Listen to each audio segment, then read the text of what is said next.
what democracy looks like. Show me what democracy looks like. This is what democracy looks like. Show me what democracy looks like. This is what.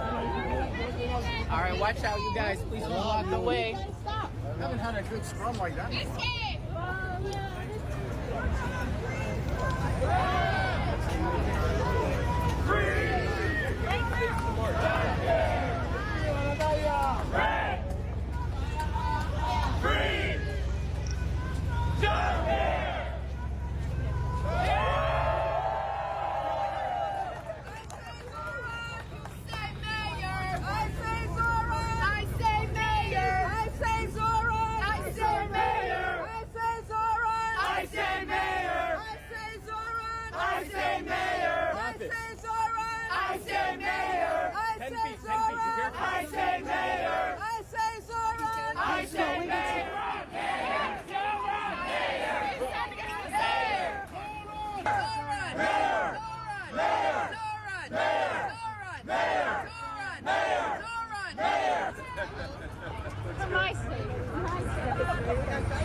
Thank you, Habib. Stop here! I say Zohran! You say mayor! I say Zohran! I say mayor! I say Zohran! I say mayor! I say Zohran! I say mayor! I say Zohran! I say mayor! I say Zohran!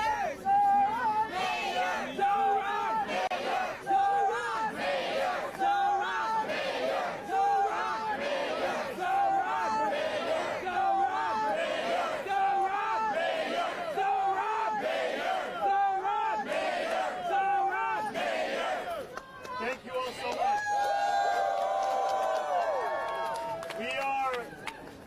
We are just steps away from City Hall. The heart of our city government and a building that New Yorkers should be able to look to for greatness and imagination, but have come to expect only small ideas and scandal. The last time I spoke at a Sunrise press conference was on the morning of June 24th, when our movement felt ascendant, but certainly not inevitable. That morning in Astoria, there were few in this city who dared to imagine that we could win, and what it would mean for a city that has, for too long, served only the wealthy and the powerful, at the expense of those who work through sunrises and sunsets. Today, the morning before Election Day, we have not only come so far, we stand on the verge of ushering in a new day for our city. This morning, our city, still plunged in darkness, I set off from the other end of the Brooklyn Bridge. And this walk reflects the story of the movement that we have built over this last year. Just like this campaign when we launched on October 23rd over a year ago, I began with only a few people by my side. But the banner we carried told a story that we have always known to be true, even when we were polling at 1%. Our time is now. As the first signs of light began to emerge over the horizon, more and more people joined us. It was still cold, and it reminded me of the cold months of last winter, when this campaign first started to reach New Yorkers. In December, and in January, and in February, hundreds and then thousands of New Yorkers began to see their dreams and anxieties reflected in this campaign, and wrapped themselves in down jackets and scarves and gloves to solicit petition signatures and knock doors. As we made progress across the bridge, the crowd marching alongside me grew, and it reminded me of the months as we led into June, as this movement began to resonate across New York. We walked the length of Manhattan then, and felt the power of a city waking up to all that was possible. And then, standing at the halfway point, the highest point of the bridge, the sun finally started to emerge. And when the sun comes up, everything changes. Shadows lift off the river, light reflects off of office building windows, and you start to feel the warmth of a new day. That was how it felt when we beat Andrew Cuomo by 13 points on June 24th.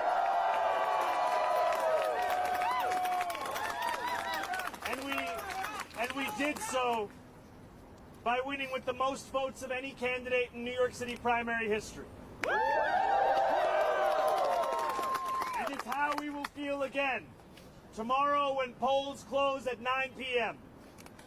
Now, with the sun rising, even more New Yorkers joined us as we came closer and closer to Manhattan and to City Hall. And our group was a powerful embodiment of the incredible coalition that this campaign has built. Not only were we bolstered by city workers and long-serving volunteers, the canvassers and the advocacy groups that formed the backbone of this movement ever since we began, we also had the power of labor alongside us. And some of the most powerful elected leaders across the city and across the state. Leaders in the council, leaders at the state legislators, leaders in our Attorney General Tish James.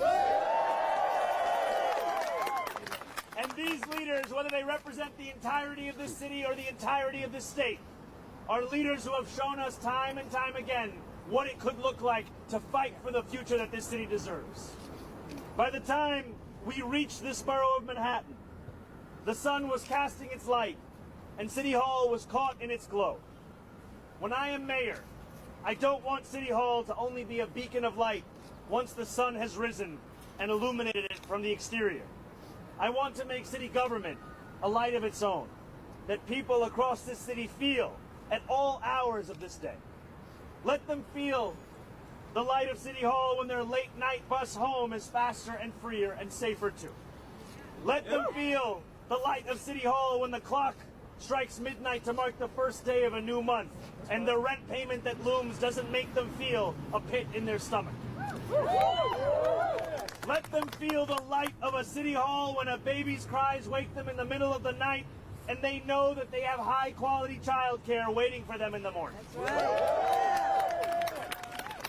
And in a moment of grave political darkness, as Trump goes after his political foes, including Attorney General James, as his masked ICE agents abduct our immigrant neighbors at 26 Federal Plaza, just a few blocks from here. And as New Yorkers in every borough contend with an affordability crisis that he promised to fix but has only exacerbated, let City Hall, with our compassion, our conviction, and our clarity, be the light that our city and our nation so desperately need. Late last night, Andrew Cuomo received Donald Trump's endorsement. If elected as mayor, our city will only descend deeper into a darkness that has forced too many of our neighbors to flee and made it impossible for working people to live lives of dignity. Now, I cannot transform City Hall alone. As we walked the bridge this morning, I held one corner of the banner that you see here, but I could not hold it on my own. I needed my partners in labor.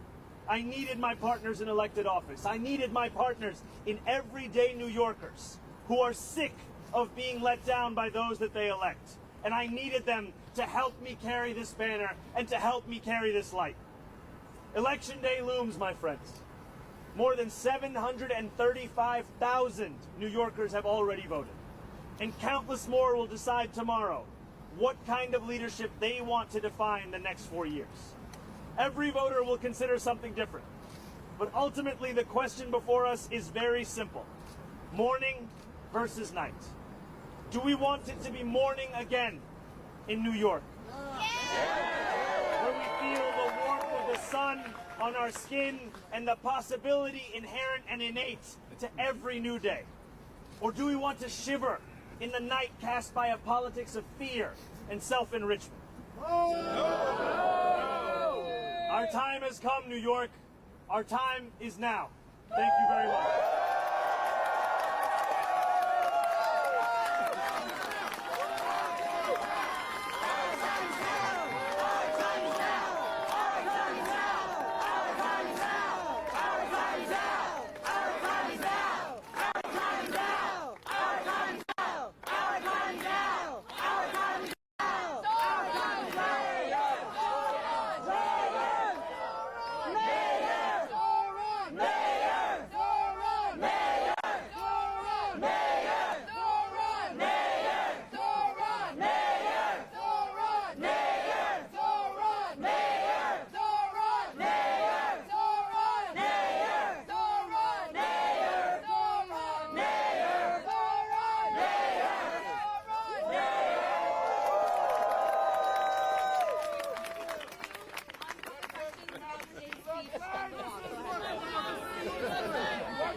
You know, we have long known that Andrew Cuomo is Donald Trump's puppet in this race. What we did not quite expect is for him to become his parrot in the final days as well. We have heard words from a former governor of this state that we would imagine they were coming from the president of this country. Words like describing diversity as a weakness while he confused which black host he was speaking to. Words like describing this movement, this candidacy, as if it is an affront to the values of this city, when in fact it is the embodiment of the values of this city. And I think what President Trump's remarks show us last night is what many of us have long known and feared, which is that when you are too busy cashing the checks of the billionaire donors who gave us the second term of this president, you will not be able to stand up to that same president.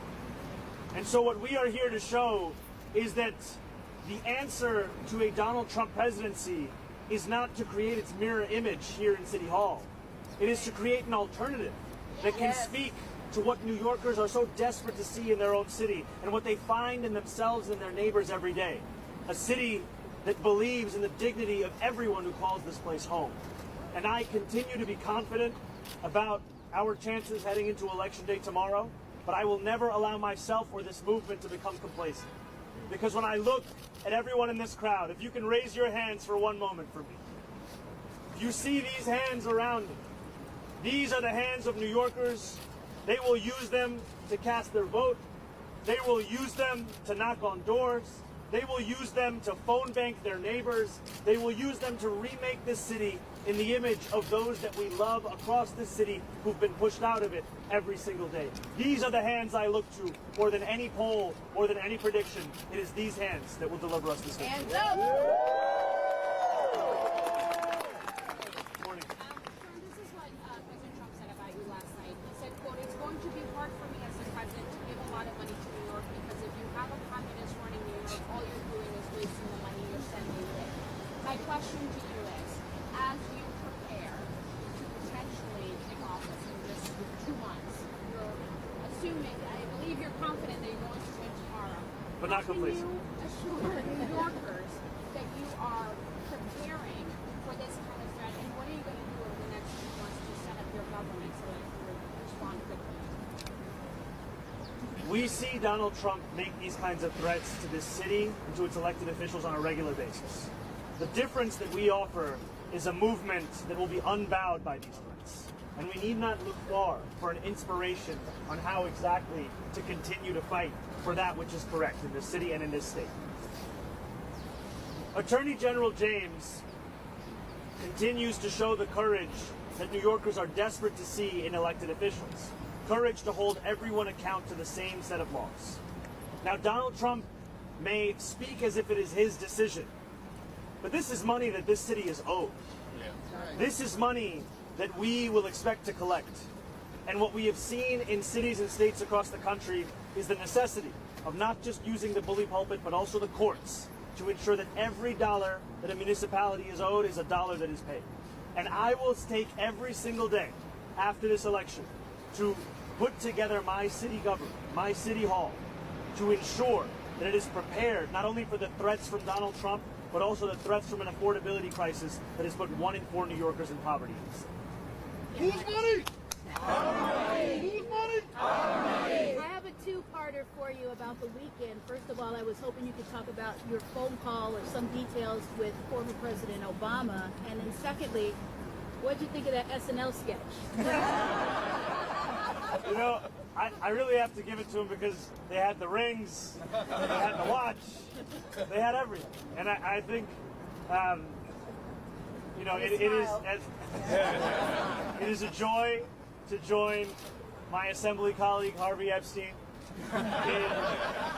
in the pantheon of being an SNL. And I think, you know, we deserve to have leaders who can laugh at themselves a little, and I look forward to being one of those. And I appreciated the call with President Obama and his support for the movement that we have created, in the importance that he shared about the vision that we have and the fact that we have to deliver that vision.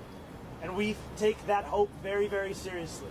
And I also shared with him that it was his speech of a more perfect union all those years ago that was in part the inspiration for the speech that I shared outside of the mosque not too many Fridays ago. An opportunity to rise above the 24-hour news cycle that is typical in our politics and speak to the soul of this city and the people of this city. And I appreciated his words, I appreciated his time, and I appreciate this movement for putting us on the brink of delivering us a new city in this place we call home. Time for one more. Two-parter as well. Number one, some people say turnout hit 2 million. Is that good for you? Or Cuomo, he's arguing it's good for him. And my second question is, if you win, what will you do on day one here?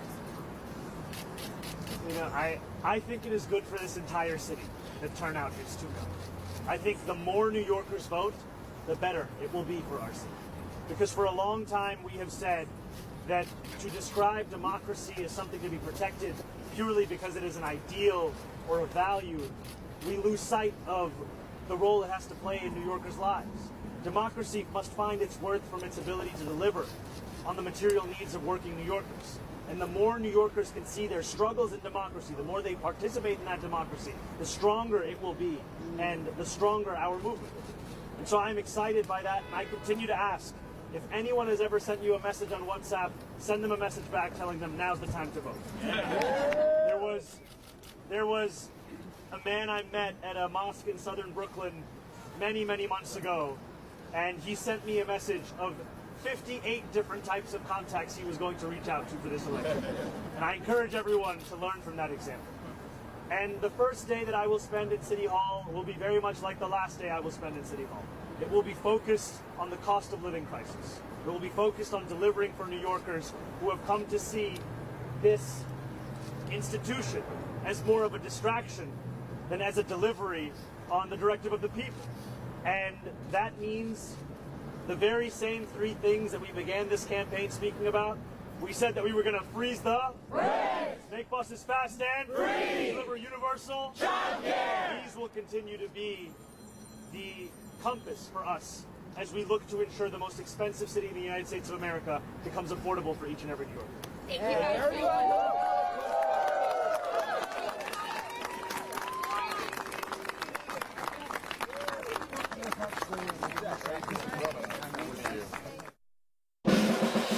Tuesday, a critical election night on C-SPAN. From coast to coast, key races that could shape America's future.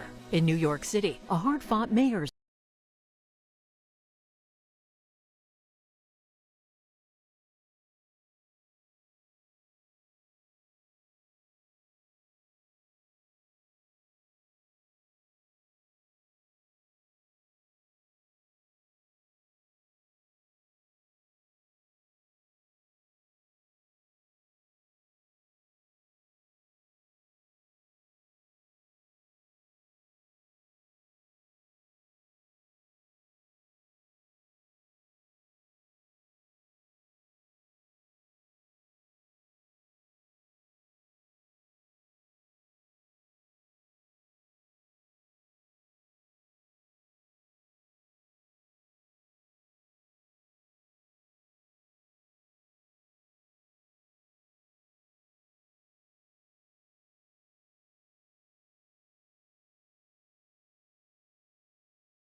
Thank you to the cable and satellite companies who provide C-SPAN to viewers as a public service.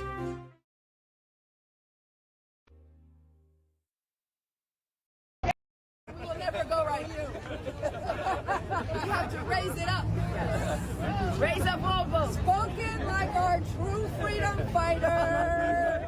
Guys, get out the middle, please. Get out the middle, please. This is what democracy looks like. Show me what democracy looks like. This is what democracy looks like. Show me what democracy looks like. This is what. All right, watch out, you guys. Please don't block the way. I haven't had a good scrum like that.